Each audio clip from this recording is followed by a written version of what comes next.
Tell me if this sounds familiar. You enter a trade. You set your stop loss. The market moves toward it.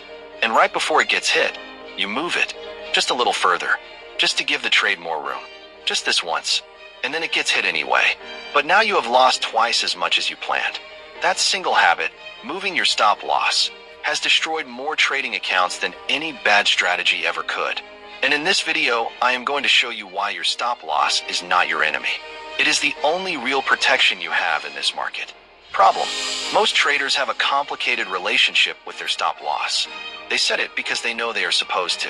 But the moment price gets close to it, they start negotiating. Maybe the trade just needs more time. Maybe the market is about to reverse. Maybe I should widen it just this once and see what happens. That thinking is not analysis. That is fear. And fear in a live trade is the most expensive emotion in trading.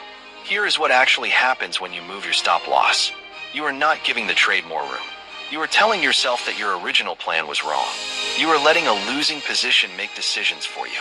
And you are replacing your pre-trade logic with in-trade emotion. That is never a trade you want to be in. Shift/science. There is a concept in behavioral economics called loss aversion. Research by Daniel Kahneman and Amos Tversky found that the pain of losing is psychologically twice as powerful as the pleasure of gaining the same amount. This means your brain is literally wired to do everything it can to avoid realizing a loss. Moving your stop loss feels rational in the moment. It feels like giving the trade a chance. But what it actually is your brain trying to delay pain at any cost. And the cost is always higher than the original loss would have been. The traders who master the stop loss are not emotionless. They feel the same pull you do. The difference is they have built a rule that is bigger than their feelings, and they refuse to break it. Core lesson, numbered points. Here is how to build that relationship with your stop loss the right way. Point 1. Understand what the stop loss actually is.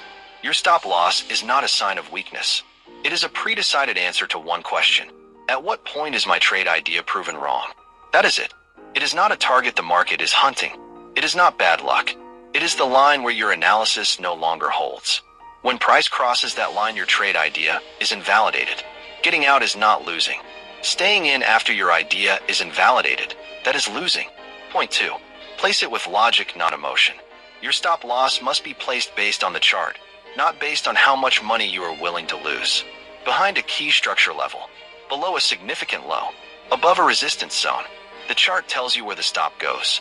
If the logical stop requires more risk than your plan allows, the answer is not to tighten the stop randomly. The answer is to skip the trade or reduce your position size.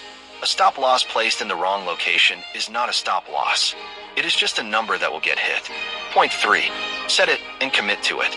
The moment your trade is live, your stop loss is locked. It does not move backward, ever. You can move it forward to protect profit as the trade moves in your favor. That is trailing your stop, and that is smart risk management. But moving it backward, giving a losing trade more room, is a rule that does not exist in your trading plan. It cannot exist, because the one time you break it will cost you more than 10 good trades ever made you. Point 4. Reframe what getting stopped out means. Being stopped out is not failure. It is your plan working exactly as designed. Every professional trader gets stopped out regularly. It is part of the process. The stop loss did its job. It protected your capital so you can take the next trade, and the one after that, and the one after that. The traders who blow accounts are not the ones who get stopped out. They are the ones who refuse to get stopped out and hold losing trades until there is nothing left to hold. Point 5. Make peace with the loss before you enter. This is the mindset shift that changes everything. Before you enter any trade, look at your stop loss and ask yourself, am I completely okay with losing this amount right now? If the answer is yes, enter the trade. If the answer is no, either reduce your size until the answer is yes, or do not take the trade at all. Because once you are in, that question gets harder to answer honestly. Make the decision before the emotion starts. That is what your stop loss is there for. Motivational close. The stop loss is not the thing that ends your trade. It is the thing that keeps your trading career alive. Every account that was ever blown had one thing in common. At some point, the trader decided the pain of taking the loss was greater than the risk of holding on. And the market punished that decision without mercy. Your stop loss is the line between a bad trade and a catastrophe. Respect it. Trust it. Let it do its job. Because the traders who are still in this game 5 years from now are not the ones who avoided losses. They are the ones who learned to take them correctly. Call to action. Have you ever moved your stop loss and regretted it?